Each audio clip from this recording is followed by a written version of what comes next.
श्रियकान्ताय कल्याणनिधये निधयेऽर्तिनाम् श्रीवेङ्कटनिवासाय श्रीनिवासाय मङ्गलम्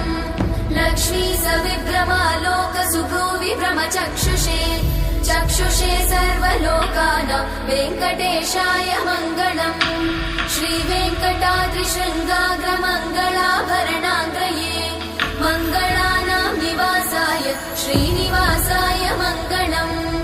सर्वावयव सौन्दर्य सम्पदा सर्वचेतसां सदा सम्मोहनायास्तु वेङ्कटेशाय मङ्गलम् नित्याय निरवध्याय सत्यानन्दचिदात्मने सर्वान्तरात्मने श्रीमद् वेङ्कटेशाय मङ्गलम् स्वतः सर्वविदे सर्वशक्तये सर्वशेषिने सुलभाय सुशीलाय वेङ्कटेशाय मङ्गलम्।